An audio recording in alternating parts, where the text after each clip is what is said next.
snap it, and it's Trey Burton who throws caught. Foles, touchdown. Here he goes. It's Hester. Inside the 30. Hester's going to take it all the way for a touchdown. Fields stumbling, trying to cut it back. Justin Fields making magic happen. There goes Fields. Touchdown! Hurts on first down, fires downfield. It's Deshaun Jackson back in the lineup. Missed the last 7 games, and he will take it 81 yards. A somersault into the end zone. His first touchdown of the season.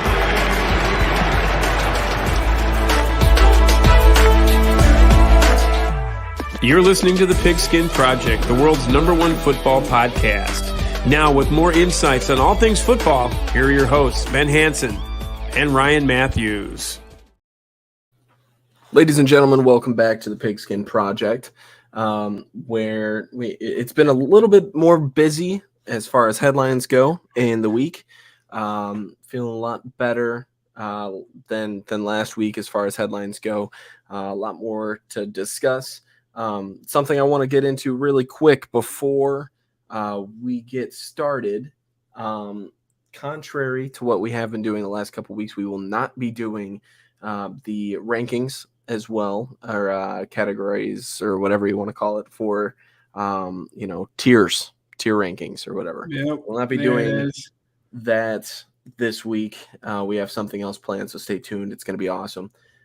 Just to kind of eat up that time a little bit. Ben's always going to do his Ben's College Corner. You know how he is. He works hard for it too, so plenty of time for it. If you guys are watching live, I want to say thank you very much, because for one, like an hour later than we normally are. So a little bit later. As far as content goes, I'm hoping that we have some stuff lined up. I have some surprises in store as far as content goes. Some that Ben doesn't even know about, primarily to a certain extent. And then we also have an announcement later on in the show, following Ben's College Corner. So if you guys are listening on any platforms and you guys just want to skip to the news, you could more than welcome to do that. Following after Ben's College Corner. There's going to be the video recording, as there always is on Spotify, so you guys can kind of see that as well. And then we'll end it on Weddle. We're not doing Gridiron Goofs this week, so you guys can kind of do that. Now that we're doing that, I kind of like going through and kind of relaying the timeline of what we're going to be doing. Yes. But there is, and there always will be, kind of like a surprise segment in between. As far as what we're going to be talking, like right after weekly news or whatever it is during the off season, and then everything else during the in season, is pretty much always going to be according to schedule. So, without further ado, let's go ahead and get started with our first segment. Ryan and Ben bring you weekly news. So, some pretty big news as far as, big wide receiver signing that I didn't think was going to happen until the draft. OBJ to the Ravens out of nowhere. The hype for it was really surrounding all New York Jets and maybe a return to the Giants. The deal's worth $15 million, and it can be up to $18 million with incentives. So that's pretty big for the wide receiver. Before I get into my thoughts, Ben, I want to kind of dive into what you're thinking, bro. What are you thinking as far as this deal? Yeah, no, like you said, I was kind of surprised it was the Ravens. They're a good fit, but it kind of came out of nowhere. Like you said, pretty much everyone thought he was going to be a Packer, or not a Packer, a Jet. So might as well be. Yeah. So when he signs, so when he signed with the Ravens, I was a little bit shocked. But then I was even more shocked to find out he's making a base of $15 million. And then, like you said, more or less. Oh, absolutely less. $15 million for a player who didn't play at all last year, coming off his second ACL tear. It should be a prove-it deal. It should not have been that much.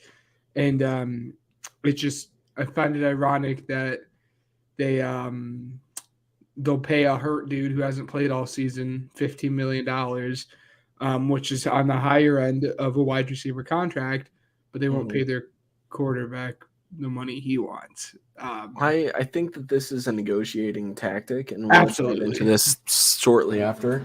Yeah. As you know, if you listen to the podcast regularly, we know we have a we have a group chat on the side, and pretty much we just kind of discuss everything as it happens, and we kind of take the big stuff and push it into here. As far as that goes, I mean, the first thing I said was holy overpay. Like, this is just exactly. Wow. I was not expecting anything more than around maybe $11 million, honestly. I know the wide receiver market's been crazy, and I know that OBJ was looking for a lot. But this absolutely seems like a negotiating tactic, and that leads me to my next point. Lamar looks to be playing on the franchise tag. He posted a picture of him and OBJ on FaceTime. Definitely looks like there's already a connection there. I'm excited to see that duo, which, I mean, if you're a Baltimore fan, you're absolutely just thanking your lucky stars right now, because Lamar Jackson, he is a top 10 quarterback, and he is generational. And to lose a guy like that, especially around this time, I mean, that's not a great spot to be in, especially when you're a playoff contender right now. You're competing in a very competitive AFC North. You could definitely make a point, and as long as your team stays healthy, for the love of God, which, by the way, leads me to my next point. So this team, very injury prone, as we've seen in the last couple of years, falls short of expectations a lot. So I find it almost comical that they go and sign arguably one of the most injury prone veteran wide receivers on the market for $15 million. It's tough look, especially when your quarterback's been looking for a wide receiver for a while now. So that's very interesting. Next, Ben, I'm going to let you take the first point here. Saquon has not signed his franchise tag, and it doesn't look like he intends to. What's your thoughts on that? As I forget, or I add another headline that I forgot. Yeah, no, you're all good. No, I'm not surprised. It doesn't shock me. It's not something going into, I guess it came out today. It's not something I woke up today thinking, hey, Lamar's not going to sign his franchise tag. But it makes sense, at least from him. He is a dude who's been hurt, and he's thinking to himself, "Hey, I'm worth $10 million. I'm worth more than $10 million because that's what the franchise tag is, and I want a contract that I'm going to be on for a little bit extended period of time because I know as a running back, my shelf life is short. So I at least want a contract where I can go out and make money before I can anymore. So for him, it makes sense that he's gonna sit back and then say, no, pay me my contract. And I'm not surprised that he's doing that. My only concern is, and I don't think it'll be to this level, but the last running back to sit out, well, I guess the last two running backs to sit out a season and not play were Melvin Gordon for the Chargers, and that's when Austin Eckler stepped in, and then Le'Veon Bell, who has been absolute trash since that point. And I'm not saying that those two are correlating to Saquon being, because Saquon is one of the better running backs in the league, top 5. So, I'm not saying he's going to be bad, but there's a history of that not working out for the running back position. But then the question, that you posed right after hearing this was, what does this mean? Or maybe it was Matt. It was one of the two of you guys. Yeah. You guys were like, what does this mean about Jacobs and Pollard? And I think that's interesting. I wouldn't be surprised if Josh Jacobs does it, because he's at least has more of a track record of playing throughout, his 4 seasons. But I would be surprised if Pollard does it, because this is his first season of actually getting significant touches. But I think that's a good point to, point out. What does it mean for the other two running backs that are on the tag? Yeah. Honestly, this is probably just going to lead to another extension. There's different ways that we've seen general managers, work their gymnastics around the cap. I'm seeing a very expensive deal for Saquon, and if I'm a Giants fan, I'm almost not a really big fan of that. Signing a running back to a long-term extension has proved pretty costly in some situations, and with Saquon, Yes. it seems like it could be the exception, but that risk is enough to make you think twice about it. So I've always been in the boat with you there. You don't pay running backs a second contract unless they're the elite ones, which Saquon is. But really, and maybe it's because it is such a big event and it doesn't happen that often. And maybe this is why this is the person that comes into my head. But when I think of a top tier running back signing to a bigger contract, at least at the time, who was injury prone, my head goes to Todd Gurley, and that did not work out. Todd Gurley signed a very big deal, and not 2 years later was he like cut and not even playing. So like you said, I mean, it is a concern if that's the route the Giants end up doing. And if you're the Giants, you probably at most only sign him to a 3-year deal, I would think. Yeah. I was a huge fan of Todd Gurley. So was I. I mean, it's a shame how everything panned out, but yeah. The next one, Jeff Okudah has been traded to the Falcons for a 1/5 round pick from this year's draft. Wow. I mean, first off, let me just say, I would think that Okudah's asking price was going to be a lot higher because he's young and he's 24 years old. Like, I don't know. I understand, like, when it comes to the grades and everything like that on PFF, if you're looking at that, it's not really as impressive. But like, this was a high first round draft pick, and he's still got a lot of potential. Like, first off, I mean, after making that clear, I just want to say the Falcons have been making some pretty good sleeper moves this season. Or off season. It's it's almost like the NFC South is just kind of like, what's going on here? Like, I mean, they were full of mediocre teams, and now it's just like, okay, the Falcons they're in a better spot now. So I mean, I'm looking forward to seeing how that pans out for sure. But 5th round pick for that cornerback, a 24-year-old cornerback that was a starter, no less. Yeah. Wow. There were two things that came into mind almost immediately when I saw that was, wow, the Lions are going to take whoever they view as their top cornerback on their board at 5. You can pretty much lock in whoever it is. Again, for me, I'm going to continue pushing my Christian Gonzalez. But, I wouldn't be surprised with Witherspoon. But then the other thing was like almost immediately after them, because he was picked 3rd overall. I mean, you had a run of some like really, really good players. Almost immediately, immediately after him. Andrew Thomas went, and then 2 picks later, Justin Herbert went, Derek Brown went, Isaiah Simmons, who's been, iffy, but at least is playing and isn't getting traded, went. And then even a guy at like all the way down at 16 in AJ Terrell, who's looking like one of the better cornerbacks, is still here. CeeDee Lamb went at 17. So they miss a lot of really, really talented guys by picking him 3rd overall. But also the discourse on Twitter was making me a little mad because people were like, well, this is why you don't take a cornerback in the top 5 picks. And obviously Sauce Gardner was a better prospect. I have no doubt about it. But also, if you let this one thing decide, then you're going to miss out on a prospect like Sauce Gardner.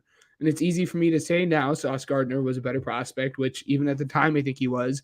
Like, going into the draft, people viewed Jeff Okudah as a generational talent at cornerback. That's why he went 3rd overall. So people need to calm down. If there's a blue chip prospect there, you take the blue chip prospect, and I wouldn't say Jeff Okudah is a bust, but in every draft, a player doesn't, live up to the hype that they're projected out to be. So people need to calm down. It happens all the time. Take the best player available. And again, the reason I'm saying that in this year's draft is because there'll probably be a cornerback going with the 5th overall pick to the Lions again. So Lions fans, please don't let this pick like affect how you view whoever you select at 5. It'll be okay. Yeah. So my next point is Devin White has requested a trade out of Tampa Bay. I'll be completely honest with you. I don't know all that much outside of the fact that he's a Pro Bowler. He's I know that very good. I was going to say you could probably dive a little bit deeper into this and how much of an impact this takes, and then I can get into the next 3 headlines. 3, for wow, sure. Okay. As far as no, I mean Devin White did have a down year this year. And any team that trades for him is going to have to pay him. I mean, that's probably the reason why he wants out of Tampa Bay. It's because he has one more season left, and then he wants to get paid the big bucks. But it just any team that trades him, I was joking. I was like, I'll trade a 3rd for him, and I'm not a linebacker guy. I mean, like, I'm go out and fix everything else, but like that's how good I believe he can be and how he's been in the the past few years. Again, this was a down year for him, but I mean he is a difference maker there for your defense, and any team that ends up getting him is going to get a really, really good guy. I don't know. I'm not surprised he wants out. And it was kind of looking like that was what was going to happen because over the last month or so, he's been kind of tweeting out some pretty cryptic things on his Twitter and putting out some stuff on his Instagram. Well. Yeah, so I'm not too surprised that this has finally come out.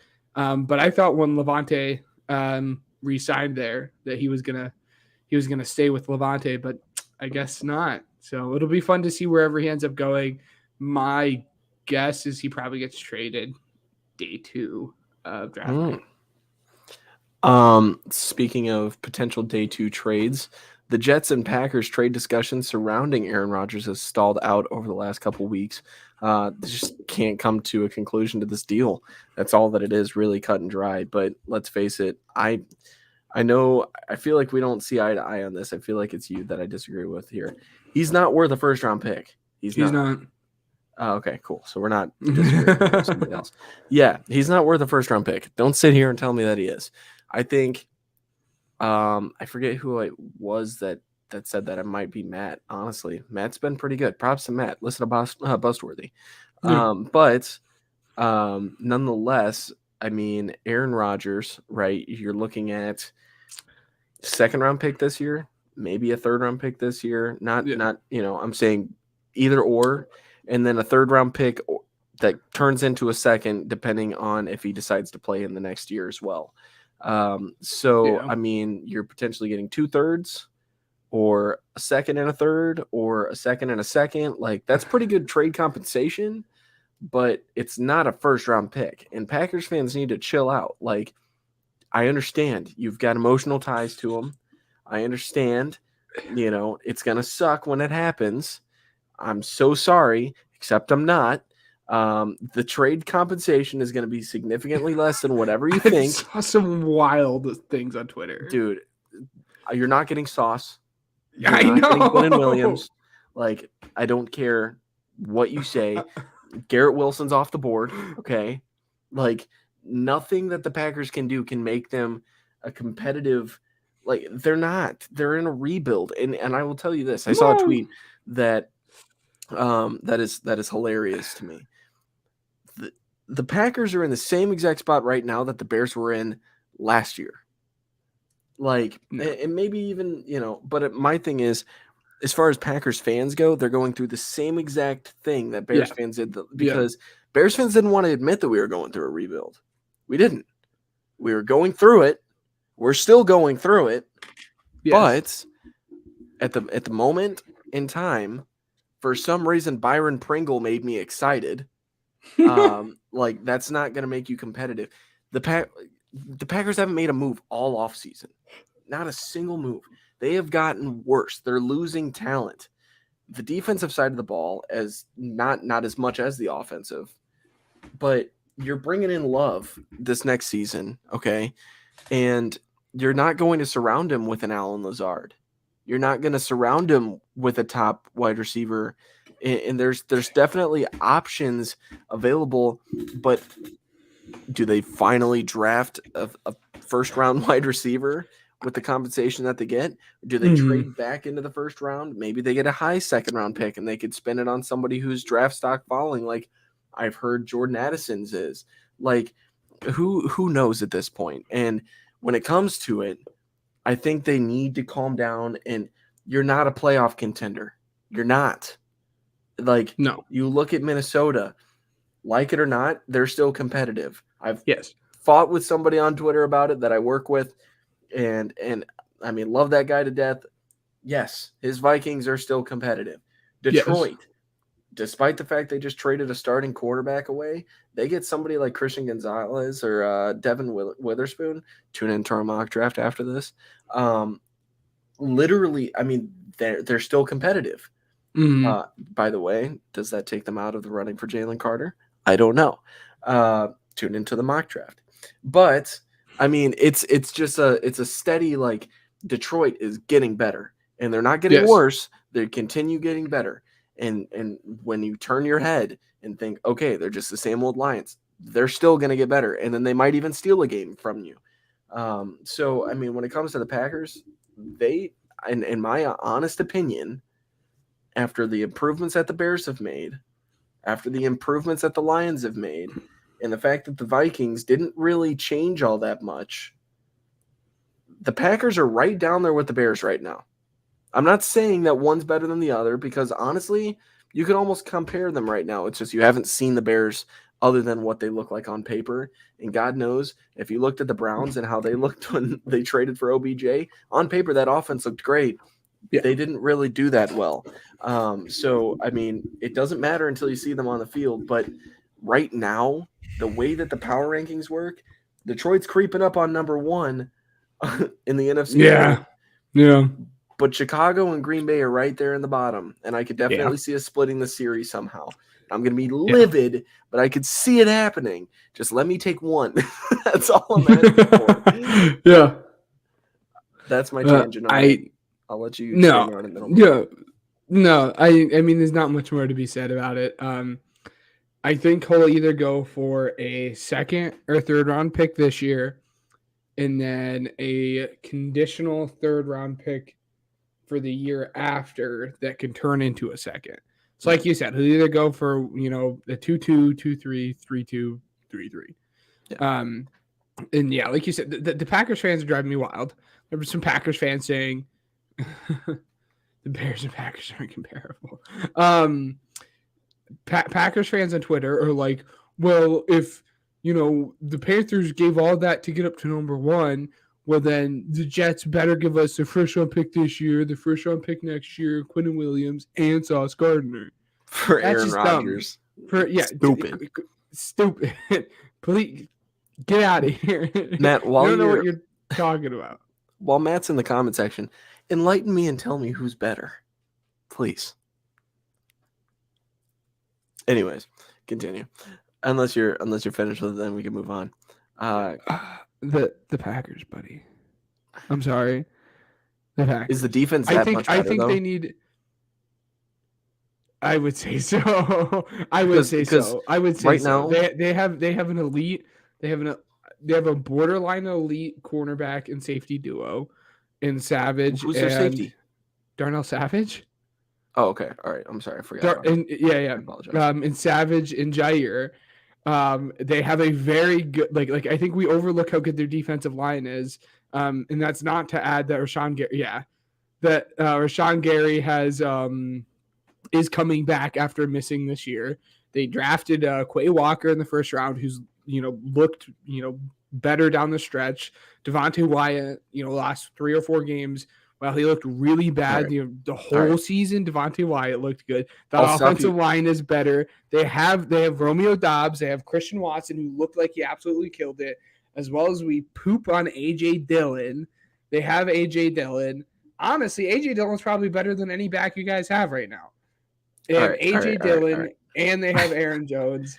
I'll stop you there because at the end of the day, It'll be fun though. I definitely think if the Bears draft well and they improve, I wouldn't be surprised if at the end of the season we looked back on it and we were like, yeah, the Bears are better. But as of right now, not knowing what the draft looks like and not knowing how players are going to improve, I am with Matt here on that one. But that being said, if you guys draft well and you guys improve, maybe going into the season, I'm absolutely I want the Bears to be better than the Packers. So don't get that twisted. And I definitely think you guys, there's a path for you guys to be better than the Packers going into the season. I don't have a doubt about that. I cannot stress this enough. As much as I love talking about the Bears on this podcast, this is the Pigskin Project, and this is not something Chicago-based related, anything like that. We talk about it so much, and I'd love to expand on this. With that being said, just counted out the weeks. We have about 20 weeks until the NFL season starts back up, okay?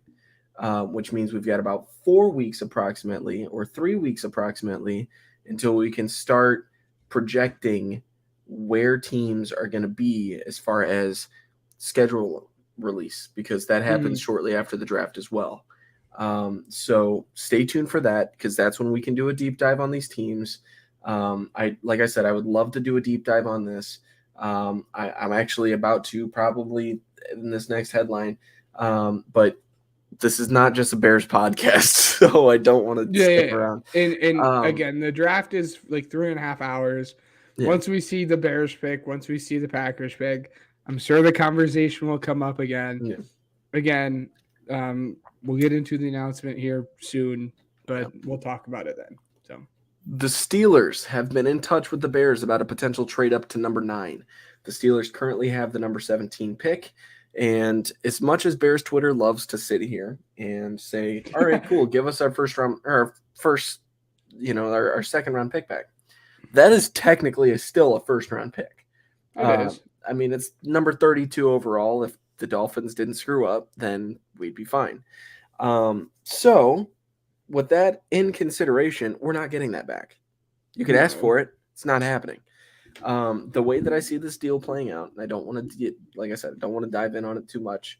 At absolute most, we're getting number, I think it's 46 from the Steelers. Yes. And number 17 to move back 8 spots. And at that point, we got Chase Claypool for a trade back in the draft, which at that point you got Chase Claypool for like 14 pick trade back, which is not a bad move then. You kind of correct that. But at the end of the day, if this trade happens, which I could see it happening because they already have experience and a relationship built after the Claypool trade, hopefully the Bears end up on top. But at the end of the day, there's no telling. I think there could be future compensation involved as well. Yeah, they're trying to keep building. I think next year is when. Oh dear God. I think next year is when the Bears are going to take that very next step. And if you add that extra draft compensation onto that, that makes it a whole lot easier to keep growing towards the future. I'm not saying they're going to be Super Bowl contenders. Let me just say that. They'll be in the playoffs. Maybe not this year, but next year, that's when you'll start thinking about that. But as far as serious contenders, like, that's what I'm trying to say. I'm not overreacting. Cannot stress that enough. Yeah, but I'm just saying it makes it easier, and that's what I think they're building towards. We're looking at long term here, and I've watched plenty of videos on it. That's their mentality with it. And this is where I fall on any team. If there is a guy at 9 or 10 for the Eagles or something that you are absolutely in love with, don't risk it. Pick the guy. Getting the extra second round pick is not worth it, because then you risk it to getting down to 17 and your guy not being there, or so on and so forth. But also, if you're on the board and the only tier 1 guy left is Bijan, which you guys won't draft at 9. I'd be very surprised if we draft at 9. Then trade back. So it really depends. But if there's a guy at 9 that you like and you say, this is it, don't trade back to 17. Draft it, even if it's considered a reach at the time. If you guys go into the draft and Poles is like, you know what, that Darnell Wright guy, I understand Peter's on the board. I understand Paris Johnson is on the board. But that Darnell Wright guy, I absolutely love him. Then take him. Then take him at 9. Don't risk it. If you love someone more than everyone else, don't give a flying freak what the media says. Yeah. Just take your guy, whoever it is, whether the media agrees or not, take him at 9. Just don't risk it. But again, if you like a whole bunch of people, then go ahead and move back. I was gonna say, I'm right there with you. I'm very nervous. There's 3 great tackles in the first round that I think will definitely help solidify the offensive line for at least right now. And that's the same ones that you mentioned. It's Paris, it's Peter, it's Darnell. At the same exact time, what? Broderick Jones. Oh, he's good as well. I'm saying specifically, within this range, in 17 is enough for me. And I'm just like, I don't know, man. Like, it's got to be a pretty solid offer. And honestly, like, if we're getting 32, then absolutely take it. I'm sorry. There's going to be an edge rusher. Like, you'd be looking at maybe Nolan Smith. You know what? Tune into the mock draft. We'll keep going with that. We're already at 30 minutes. So my very last thing, as far as that goes, if all of the tackles are on the board, let's say you have all 4 ranked within that, the same tier. Yeah. That if all of them are on the board at 9, then go for it. But even if one of them is off the board at 9, don't, because I wouldn't be surprised if the New York Jets or if the New England Patriots surprise us and go tackle, if the Jets take a tackle, if Tennessee takes a tackle. Patriot. I'll be honest with you. We'll get there. If Tennessee takes a tackle, heck, if the Eagles might take a tackle, or some team might trade up in front of the Bears, if there's a run on the tackle, to take a tackle. So again, I don't know. That's where I'm at. But crazier things have happened. So, so the last headline that we have for you guys today, it's just hey, just in case you weren't aware type headline. NFL Sunday ticket prices came out for YouTube TV.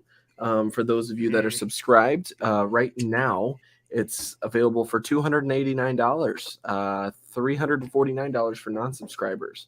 And then after that point, it's $449 if you set up after June 6th. And Red Zone is an additional $40 for the season. Way overpriced. I mean, I don't like it at all. It's bad. It's horrible. So yeah, anyways. So next up, we're playing a little game here, okay? So basically, I have a list of players. So, let's see. I'm typing this in with one hand here. So we're going to play overrated, underrated, or appropriately rated with Ben. And he's going to give us a little short tidbit. I came up with a list of players, and this is the part I'm scared. that he's shocked about. Yeah. So there might be a couple that we argue on. There's going to be a couple that we argue on. I'm sure. And then there might not be. We're just going to kind of go through this list as it comes, and if it goes pretty relatively quick, then it goes quick, and then if not, we'll see. Yeah. So very first, we're going to start in the quarterback situation. Trevor Lawrence is the first one that I want to talk about. I would say currently he's either appropriately rated or underrated, depending on the site that you go to. Because some people are like, well, he's a 15th. Well, he's better than 15th best quarterback.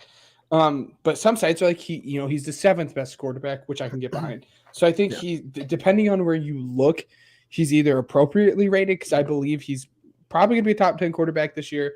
I mean, obviously in the back end, like, he's not going to be reaching, at least if I had to predict, he's not going to be reaching quite the height of Patrick Mahomes or Herbert or Burrow or Allen or Hurts.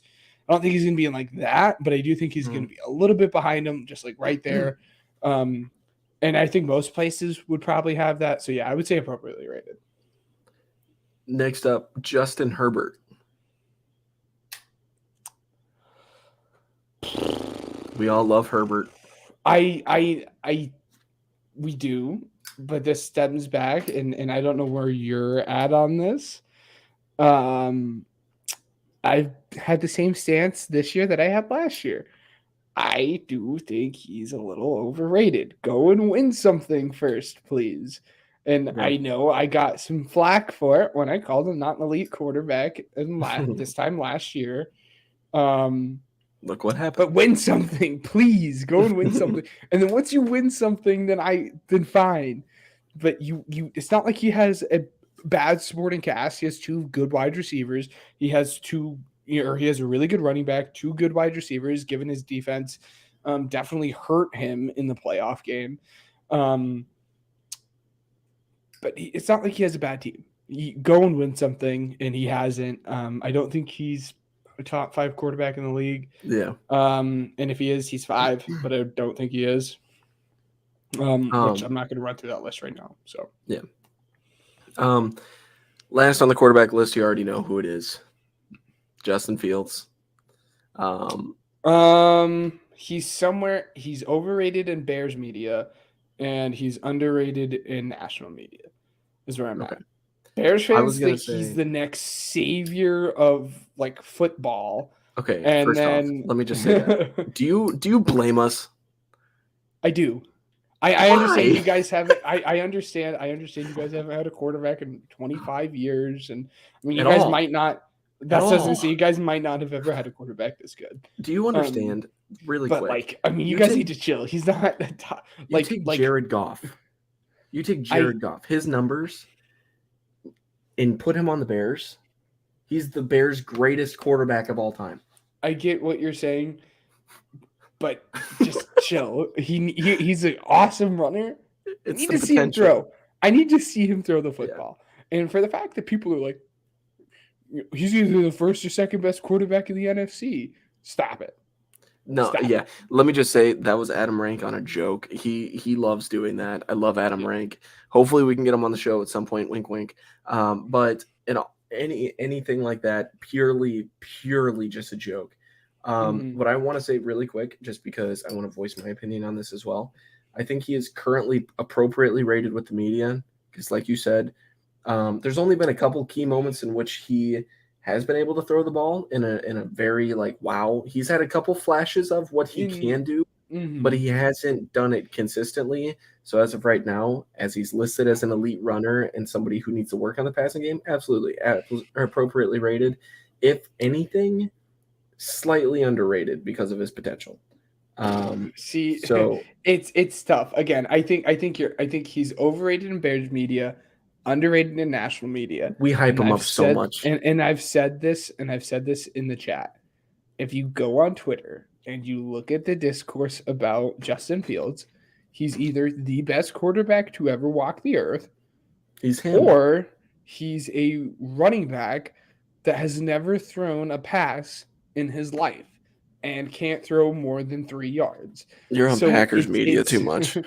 That's everyone. It's either Bears fans saying he's amazing or national media saying he sucks. So there's a sweet middle ground there where I think he actually lies. Cop out answer. That's true. That's true. In my opinion, he's Yeah, I don't know why that happened. In your opinion, he's what? Go ahead. In my opinion, I'd rate him as a top 5 quarterback in the NFC, where he belongs. Probably 5, probably 4 or 5. He's just outside of 5. He's 4 or 5 in the NFC for me. Depending, I'm telling you right now, it's Jalen Hurts, big gap, and then there's it's Jalen Hurts gap. It's Jalen Hurts gap, and then these two are right here on the same level. I think it's Hurts gap, and then I think it's I know we like to poop on him because of his past season, but Dak and Geno are on their tier. I think it's those two, and then after that, while two of these guys are similar. One is not. I think the third tier is Kirk, Carr, and Fields. I think that's tier 1, Kirk, tier 2, and tier 3. Carr. I think Kirk, Carr, and Goff, and then Fields is that tier right underneath them for right now. I don't know about Goff. I'm still out on Are Goff. we taking overall player at the quarterback position, or are we talking overall quarterback performance? Because that's one I'm just thing. I'm taking everything into account. And in this if we're taking the player, player, absolutely top 5. Goff has reached his peak. He's not getting better than anything he has this past season. So let's move on here because I'll stay on this for a while. Yeah. Because I'll make a point, then you'll make a point, then I'll make a point reflecting off of that point, and then you'll do that. So moving on to wide receivers, OBJ, the newly signed Raven. I think he's very overrated. I think he's overrated based on the contract he got, but I think in the media he's probably appropriate rated because everyone in the media is like, what is that? Like, I haven't seen a single person be like, yeah, he's a $15 million wide receiver. So I think he's appropriately rated right now, especially based off of like how thin this was. So he's without that one-handed catch, OBJ is a slightly worse Mike Evans. I think behind that. I mean, I think even with the catch, that he's one-handed worse catch, Mike Evans. That one-handed catch, I'm just saying. Not in play style, but as to where they're like statistically right under my over. So I think he's overrated for sure. But Juju Smith-Schuster, I think he's appropriately rated. Like, I haven't seen anyone be like he's amazing, but I haven't seen anyone like trash on him. Your boy Devontae Smith, underrated. and I don't think that's like an Eagles bias. Well, I think it's an Eagles bias because I watch the Eagles games, but I'm not just saying that because I'm an Eagles fan. Like, I think if everyone were to watch Eagles games, they would be on the same page as me. I think he's around a top 20-ish wide receiver. Don't like around that, I haven't like gone through like each and every way, but I think he's around top 20-ish, but he's definitely like, there are teams he's a number 1 wide receiver for, like for sure. And I think that gets like clouded because he's the number 2 wide receiver on the Eagles. But I think he's underrated. What are your thoughts on Devontae? Yeah. I think he's because I don't hear anyone talk. What? I think he's appropriately rated right now. Like, fair. In all honesty, okay, so on the scale of where he's at, I'm sorry, my computer kind of slowed down. So if I started glitching, that's why. You're good. Anyways, so if you're looking, did I? Oh, yeah, you're good now though. So if you're looking at it, I think he's on the same like. I don't know where I was going with that. I was going to compare him to T. Higgins somehow, but I think T. Higgins is better than Devontae. I think T. Higgins is better than Devontae. But I don't think it's as far as what people want to make it out to be. He's a great number 2 option, and I do think that he would be the number 1 option on other teams as well. Don't get me wrong. I'm just saying, like, I was gonna say he's an amazing number 2 option, and he'd be a decent. He'd be a good one. He'd be a good number 1 wide. That's why I'm saying. That's why I'm comparing him to T. Higgins. Is he would be a 1 somewhere else, but he's not on the scale of Jamar Chase. Devontae Smith, he'd be a 1 somewhere else, but he's not on the same tier as AJ Brown. Same type, I guess. But the thing is, I mean, he's good, appropriately rated, I think for sure. Next up, my new boy, DJ Moore. Oh, and I kind of I want to point this out.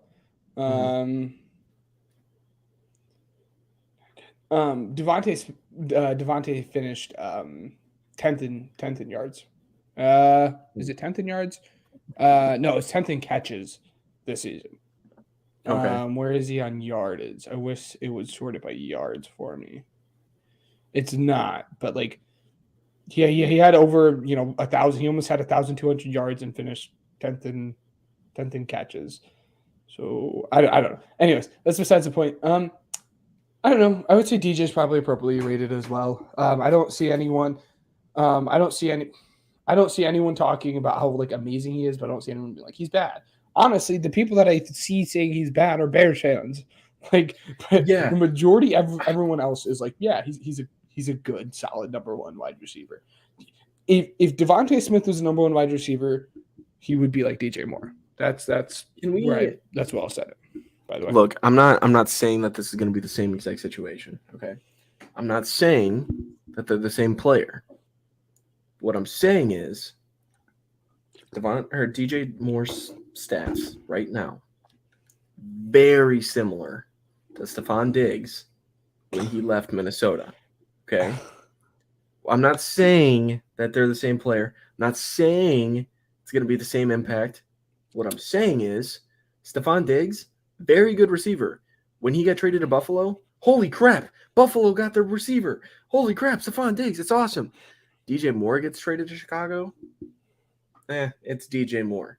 I don't know. People are saying the Bears fleece. I don't know. People are like, well, the Bears fleeced the Panthers. The Bears they absolutely did with the picks and everything. I get that. They did, but I don't know. I think the media as a whole is in a good place on him, and the only people that are saying he's bad, he is trash, are Bears fans. I'm venting about that. My thing is, this is an impact player and everything that the Bears needed at the wide receiver position. He solidified this wide receiver core as, hey, we have a decent wide receiver core now. Like, just like, be happy about it, please. That's it. That's all I got to say. As of right now, I think that he's slightly underrated because he's one of those, like, I'm a fly under the radar type guys. Like, I mean, he's been in Carolina where they haven't succeeded well. They haven't had a good quarterback. He's put up good numbers. And he's still pulled up great numbers with that, dude. You look at fantasy, right? Fantasy football. And I would not do. Come on now. I'm tiptoeing. Hold on a second. Let me make this point. What I'm saying is, he's not a first-round wide receiver by any means, but you pick him up in the second or third round, that's a solid pickup. I wouldn't in fantasy. He hasn't produced the touchdowns, but that's besides the point. That's why fantasy isn't a good.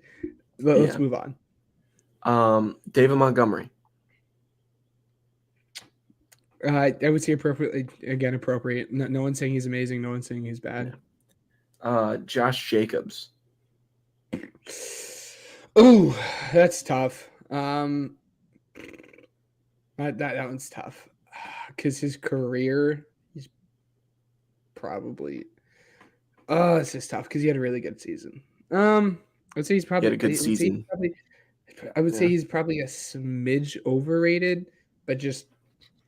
That's my boy. Just barely. Not a whole lot. Dalvin Cook. I think the consensus is, if you would have asked me 6 months ago, I probably would say he's overrated, but I think the consensus now has rolled around to like he's washed and not the player that he was once viewed as. So I would say appropriately rated because the consensus is, I think the consensus as a whole has come around to that. But I think 6 months ago, people were like, he's still really, really good. But I think the consensus has rolled around to like, he's not as good as what he once was. George Kittle. Ooh, after this season, I think he's a little underrated because underrated. Okay. After this season, I think he is. Oh my goodness, what is happening?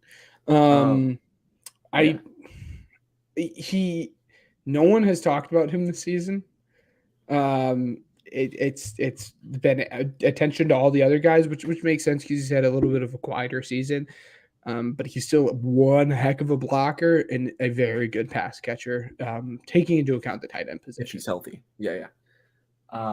Somebody who's in the same exact boat, in my opinion, Darren Waller. On the Giants now. Let me see that connection. I would say either appropriately rated or a little overrated because Waller is not the blocker that Kittle is. Okay. My boy, Cole Kmet. No, I would overrated. He's not top 5. Overrated. Dude, we overrate. We love our players. You guys I'm sorry. every single person that's there, man. So. Yeah, we're passionate. Okay, that's it. I think he's underrated, but it's all right. And that right there is why I put him as overrated. We're gonna move on.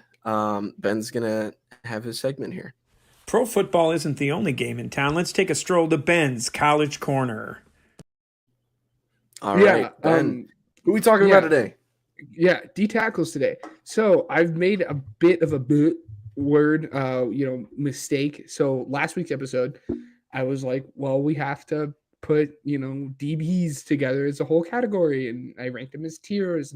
And go and watch that. It was really fun. I really enjoyed ranking all the DBs together as a tiers versus CBs and safeties. But the whole reason I did that was because I was like, we're not going to have time to get all of them before the draft. And I was like, I want to save the edges until, last. Well, literally the week beforehand, I did the edges. I don't know why I said that.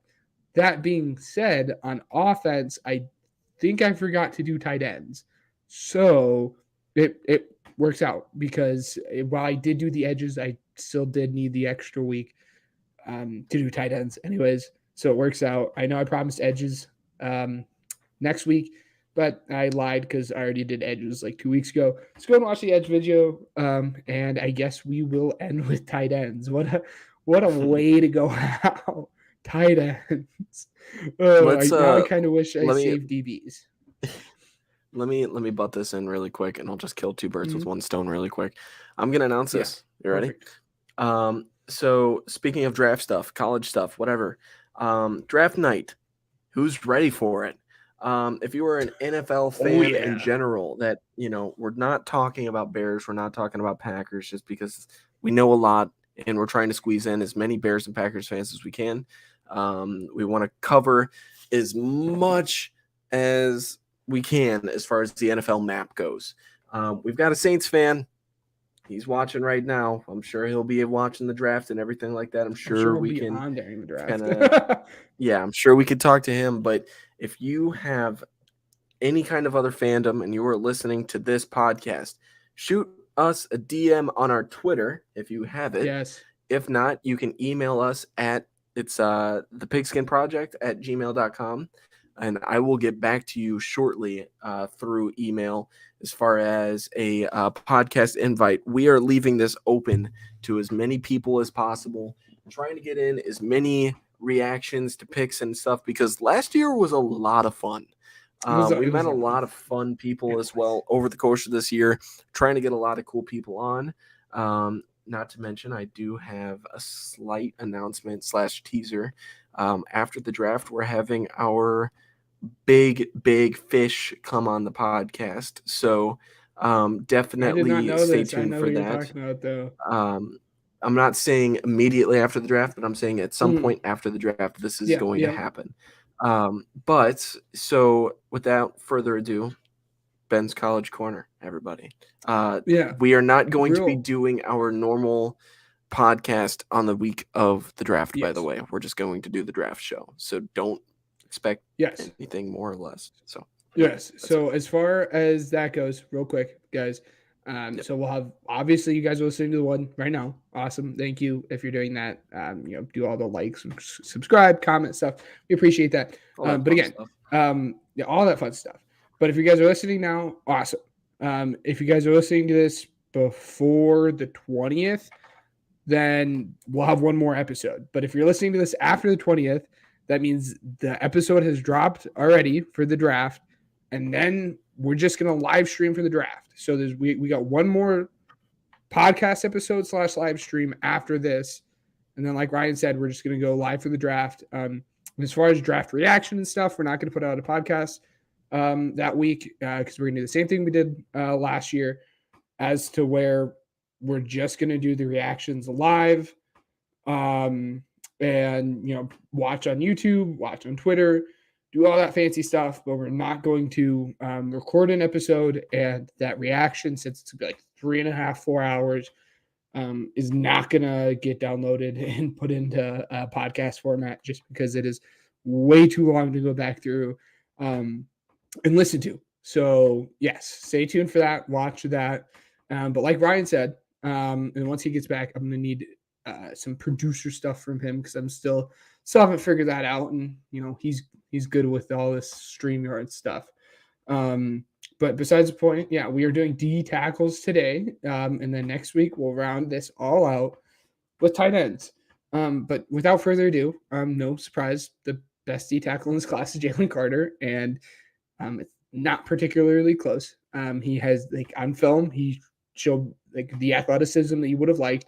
But he's also a very powerful guy. And when you think of powerful guys, you think of two guys that are later on down this list, but he's super athletic, super powerful. He has amazing gap control. They asked him to 2-gap this year, which was awesome. His ability to fill, again, either gap was really, really good. But really the only knock I have on this guy, well, I have two, but it's in terms of on the field stuff. It's just some refinement around the edges of just stuff. I'd like to see him be a little more explosive. I'd like to see him, chase down a play a little bit more here or there. I'd like to see him add more hand counters. So he has a really good move set where, he'll do a nice club and rip or dip or something. But in terms of how he's going to counter, how the tackle does it for him, I'd like to see a little bit more, but these are really just nitpicky stuff. The dude is a top 3 talent in the class. And I don't think he'll go top 3 because of his other really big concern was off the field stuff. We've covered it a lot. There's not a lot of need to get into it now because we've already put out our official stances on where we fall on it. But if you haven't been made aware, which I'd be surprised if you haven't at this point, he did get in a car crash, or he kind of caused a car crash. He was racing with someone. The person he was racing with got in a car crash, and they ended up being casualties there. So he's got his court sentencing for that, but that also kind of the effects of that also caused him to have a pretty rough pro day. So people are concerned about that, and while he's a top 3 talent, he probably won't go top 3. But he really does deserve that based off of the way he plays. And before I get into the next one, Ryan, if you could, I don't know how to do this stuff. Could you add our Twitters? Absolutely. Thank you.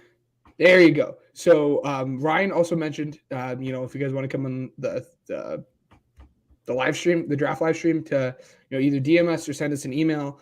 But also, if you guys are following us, you guys can send either me or Ryan a DM. Look at the little scroller right underneath my finger. Woo! There you go. Yeah, at the Pigskin Pod. That's Pigskin Pod. And if you guys want to follow me and Ryan, it's right here underneath our names if you guys are watching on YouTube or live. So go ahead and send to either us DM as well if you guys want to do that as well. But anyways, so it's him, and then there's kind of a gap. And then I think there are 2 players, and one I've been lower on, who I've kind of come around to consensus on, and then one that I was higher on and now am lower on. And these 2 guys, I would say, are the 2 tiers, or on tier 2 alone, but I definitely still think one is better than the excuse me. I definitely think one is still better than the other. And that's Ryan Breesy out of Clemson and Kalijah Cansey. I do think Breesy is better, and we'll get into my big concern about Cansey. But people talk about how he's had an injury history and stuff. Really, outside of one injury, it's not been a concern. And then everything else has been family issues. So he's missed a lot of games, and people will say it's injuries, but outside of one injury, he's hasn't had an issue. He's had family stuff happen. I think his sister passed away. Someone close in his family passed away. I'm pretty sure it was his sister. So he missed time for that. And then he did miss time for a sickness he had, but that's not injury. So people need to calm down on that. So he did miss some time, which is a little bit of a con. But that being said, we'll get into that. He's athletic, and he does make some really nice splash plays as a pass rusher. And you can see that upside that he has, and he'll come in and he'll be a good run defender. He's not going to be amazing at run defense, but he'll come in and he'll be good at it. So he has the upside to be a really good pass rusher, but I was really low on him because he had something like a 40% missed tackle rate, which you do not want out of your defensive tackle. And that stems from a larger issue. Like I said, it's splash plays as a pass rusher, but he was never consistently this amazing pass rusher. And again, his bad tackling stems into just him not being a very consistent player. If he can even just up that a little bit, he would be, probably a top 15 pick, but he's just not at this point because he can't be consistent with everything. And then the other dude I have in this tier is Kalijah Kancey, Pittsburgh defensive tackle. People really, really, really need to pump the brakes on Kancey. I understand why people are happy and why people like him, because you see an undersized defensive tackle, went to Pittsburgh, and you say, that's Aaron Donald. And it's absolutely not Aaron Donald. Aaron Donald came in as an elite pass rusher, which I think Kancey can come and do. But Aaron Donald was also a stout run defender. That's why he went where he did with his size. Kancey's just not. But Kancey's like super athletic, like very, very athletic, like 98th percentile like athlete at the defensive tackle. So like he's better than 98% of defensive tackle and testing. And that leads to him being a very good pass rusher, and his gap penetration is just absolutely amazing. But his concern is that run defense that I said, and he's just a small guy. But the really, really big thing I have is his arm length. His arm length is just, I think there's been 4 guys drafted since like 2000 that have had like smaller arms than him. 4 guys, and that's it. And the closest one was someone who went in the 4th round. I think that's Carl Lawson out of Auburn, and he went in the 4th. And people are talking about Kancey as a top 10 pick. No, Kancey's not a top 10 pick. And honestly, like if someone like Ed Oliver didn't show that to you and show you why a guy like this shouldn't be a top 10 pick, I don't know what to tell you. Ed Oliver was given, I think Kancey's probably a better pass rusher. But Ed Oliver did have bigger arms than him and was a little bit thicker than Kancey. And he has struggled in the NFL. I unless he's playing a gap penetration defense where he never ever has to rush or ever have to play the run, then fine.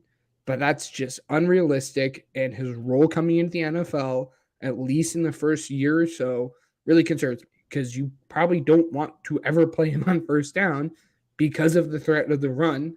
And now he's not very good at it. So I've kind of fallen from Kancey. I think I'd take him at 30 with the Eagles, but I wouldn't be like even super confident about that. That's where I am at Kancey, which is crazy because at one point in the process I did mock him at 10.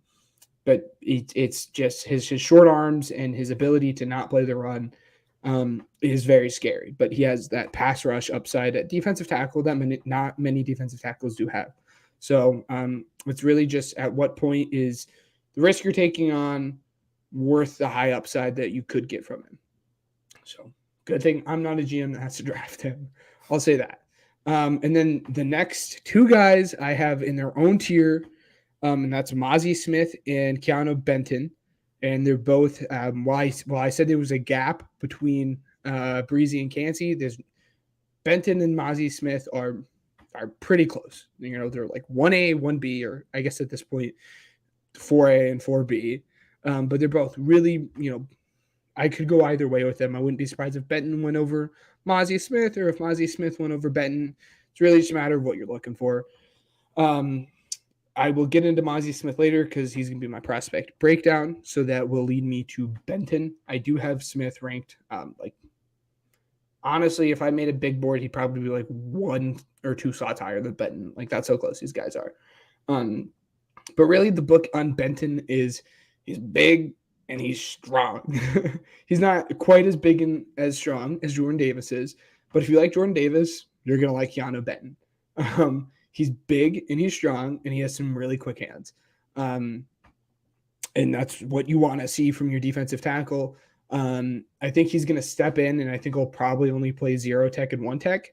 And I don't think you probably want to throw him at 3 tech. And then it's kind of my concern with him as to why I think he's going to go probably early second round.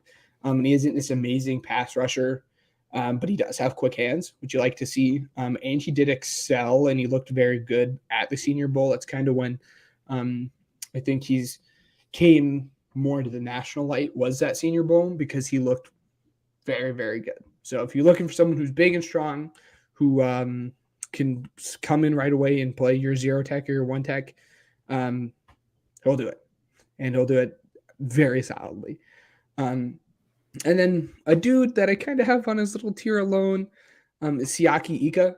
And think of everything that I just said about Benton and put that into Ika at like 75% of what Benton is. I love Ika though. He's a good. Yeah, he's a cool guy.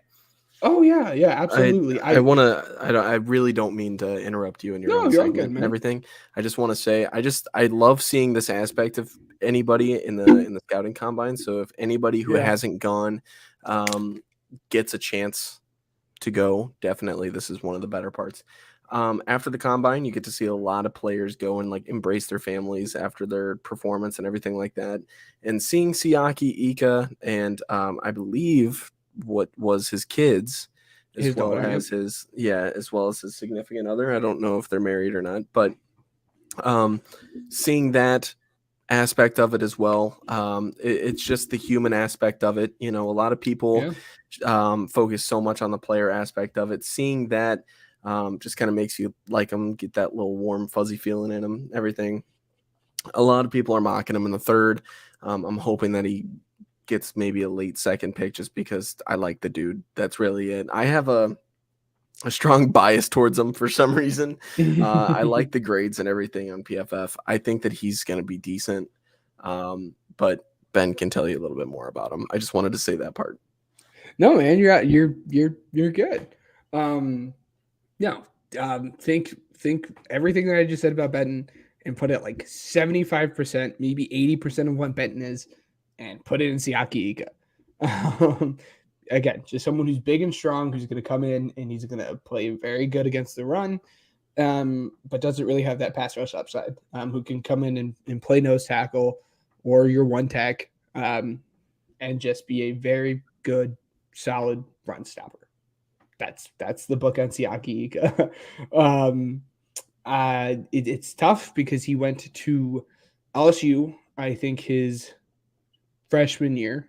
And then when LSU's defensive coordinator got hired as Baylor's offensive coordinator or head coach, Siaki Ika followed him. And then Siaki Ika's first year playing there, he actually won, I think it was newcomer of the year in the Big 12. And everyone's like, oh, look at Siaki Ika. And, you know, going into the year, he was probably one of the top 3 tackles.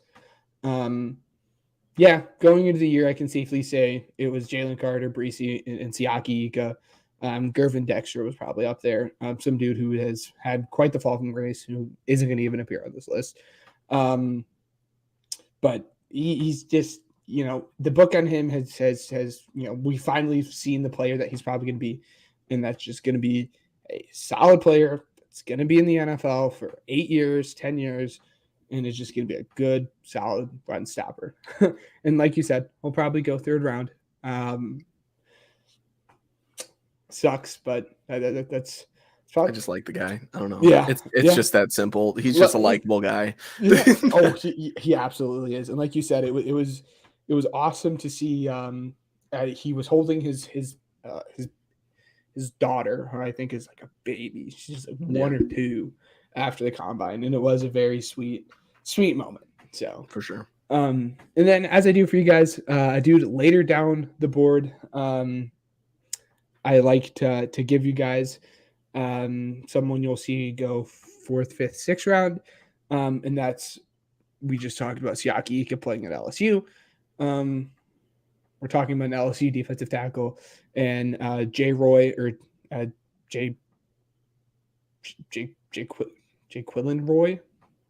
Jacqueline Roy.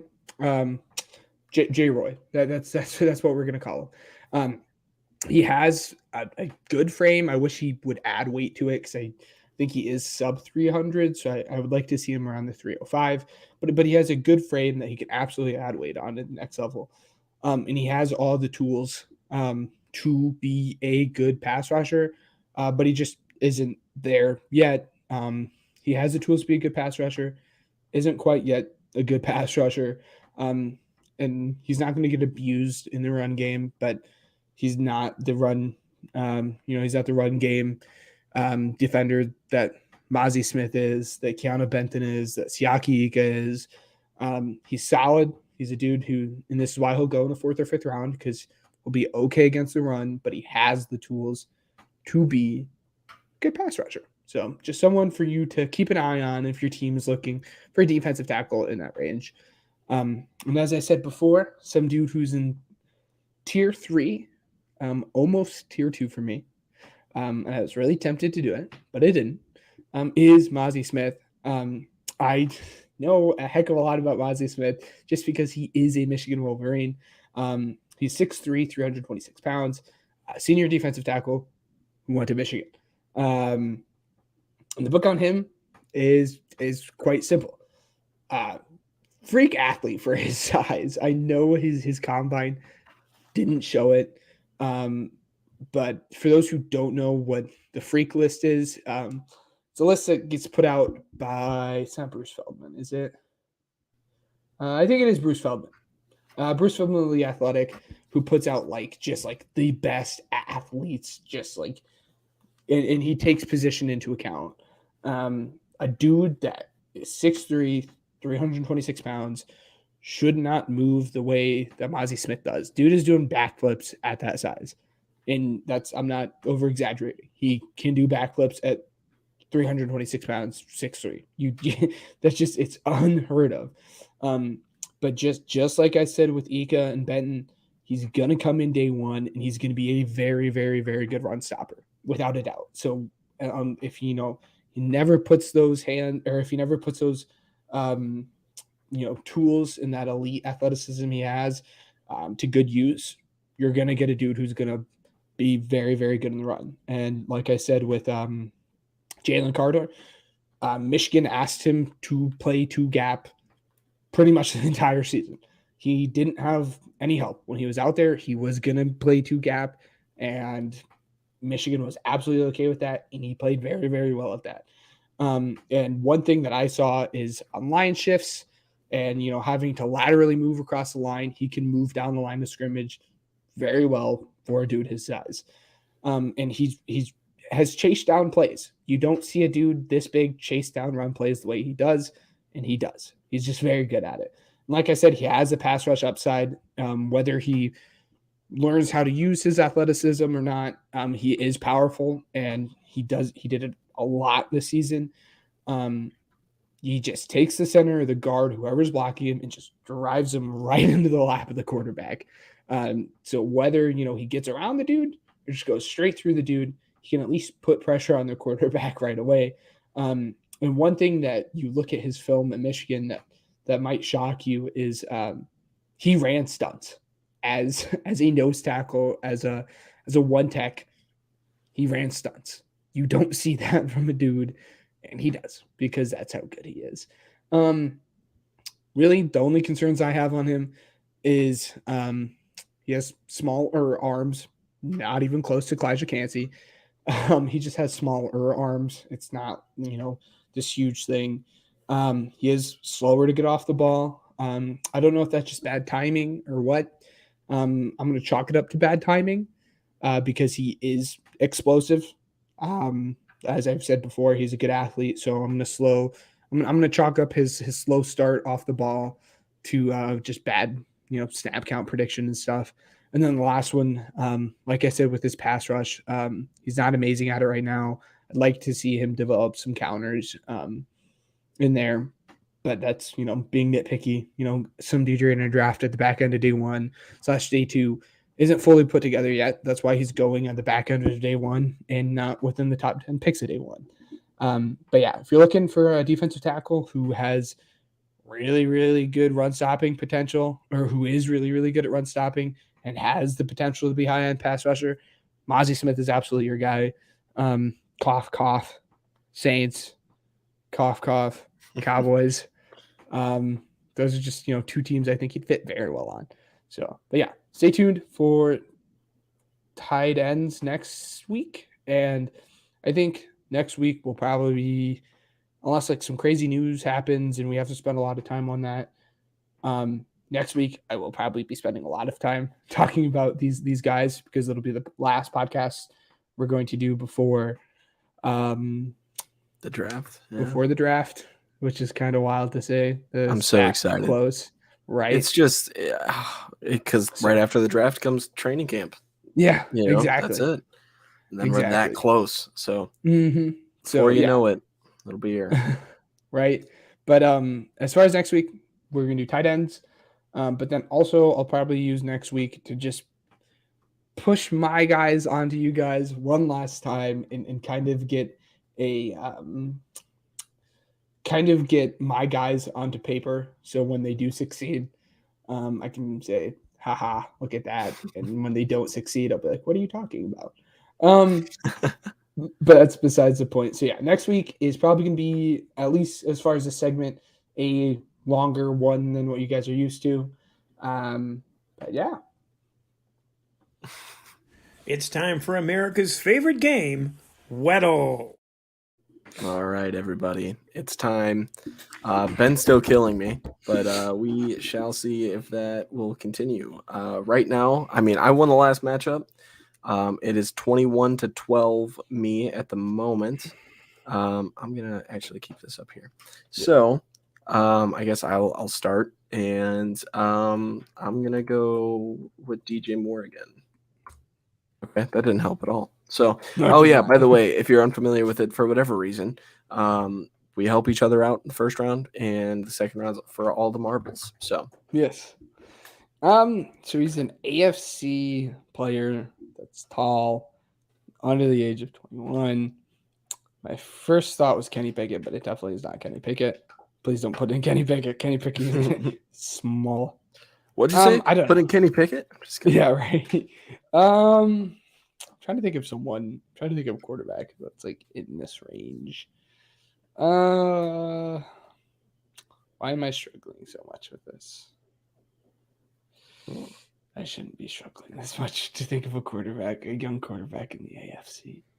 Dude, if they had like a college as far as like what school they went to. Oh my goodness. This game would be done. Oh my goodness.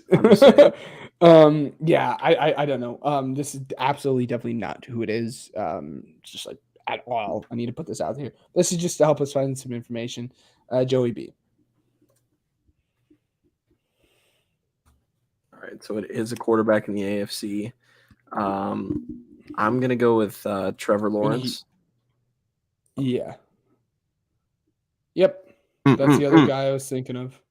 Nice. So, all right. So hard mode. I want to go second, so you can go first. That's awesome. AJ Brown. Okay. Oh, I hope it's not special teams. Every single time Green doesn't light up when we do offense, it concerns me. I'm so sad. I could have done. Oh, it's only 11:30 your time. Sweet. Yeah. This doesn't count for me. That's awesome. I'm gonna go with just to get rid of the fizz. Okay. All right. Cool. So it's not. Ugh. There we go. Youngin. It's 23 though. Yeah. That's what I was trying to get. I was like, I think he's a little bit younger. We already have the height, and we know that he's in the AFC, and 6'1" now we know that he's in defense. So, yeah, 6'1" makes me think that he's a safety. It'll be like the second straight week that he's a safety, I think. Yeah. I'm trying to think. Trying to think of safeties that were drafted. And for some reason, my brain doesn't. Well, I know why my brain's not working. This absolutely is not at all who it is because it's an NFC player, but I want to see if he's a safety. So give me Jaquan Brisker. He's too old, and it doesn't work. But holy crap, he's a safety. I knew the height and the age matched up, so that's why That's why I did that. 23-year-old safety. I can't think of anyone who probably came out of this same. class for some reason besides Kyle Hamilton, and Kyle I know. Hamilton is not. It's not him, no, because he's in the AFC North. Well, also Kyle Hamilton is 6'4", so. Oh yeah. I can't think, man. Dude, yeah, if they had schools, I actually might stand a chance here. I mean, like, it probably would have been done by now, but, like, I'm just saying. Let's see. So it's not AFC North. So let's break it down. Southeast or west? Yeah. Okay. Not that.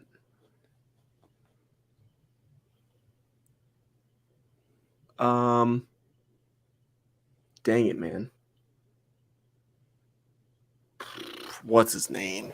Oh, geez, dude. What's his name?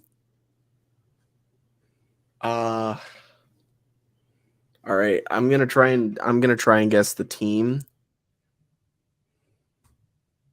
Okay, but it is on the East. Okay. So we have everything but team and number now. Okay. So that means he is a Bill, a Jet, or that means he's a Dolphin, a Jet, or a Patriot. Kyle Duggar. Who is? I think he's too old. Yeah. Okay. So he's a Jet or a Dolphin. I can't think of any Jets or Dolphins that were drafted soon. That's how tired I am. I'm exhausted. I'm usually absolutely killing this game and no one's even coming to mind. I can think of a safety for the Jets who got drafted, I think. Dude, why can't I think of this draft class? We were literally there. What were you saying? No, it can't be who I'm thinking of. But I'd like to see if he's a Jet. But I'll just see if he's a Jet right now. No. So by default, he's a Dolphin.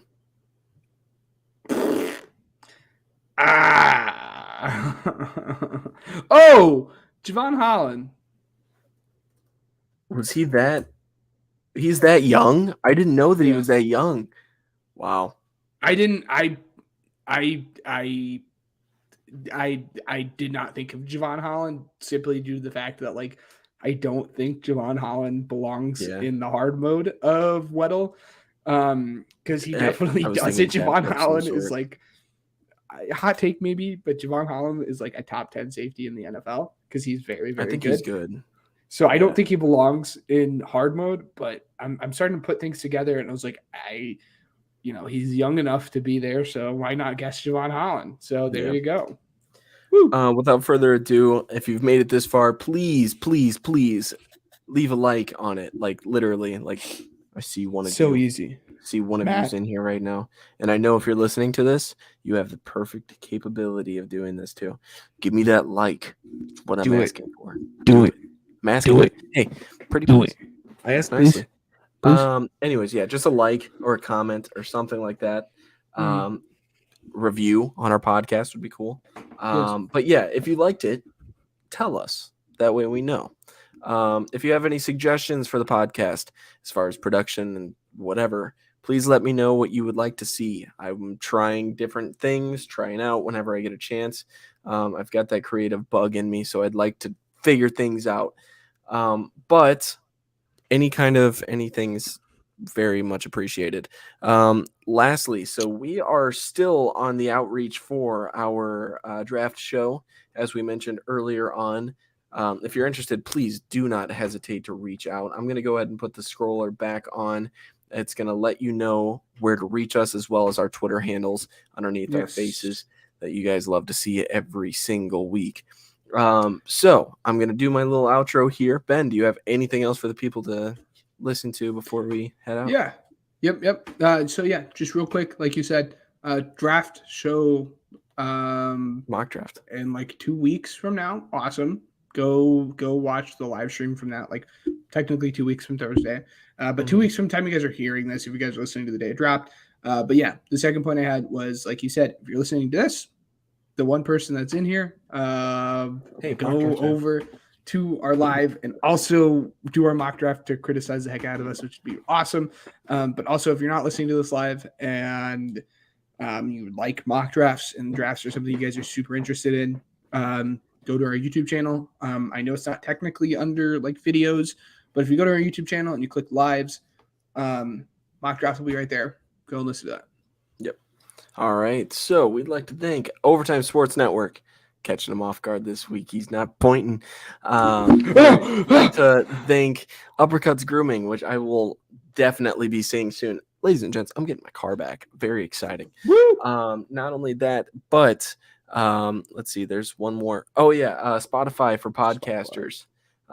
Definitely a big help there. If you like this, please leave a like, comment, review, etc. Like we just went on this giant spiel for nothing. We also have more planned, as we always do. And like I said, please reach out to us if you're interested in being on the show. And then, without further ado, that's going to be it for this week's episode of the Pigskin Project until the mock draft that we're about to do here shortly. So we'll see you guys in the mock draft. Otherwise, we will see you guys in the weekly episode for next week. So it's been real. This has been the Pigskin Project this week, and we'll see you guys next week.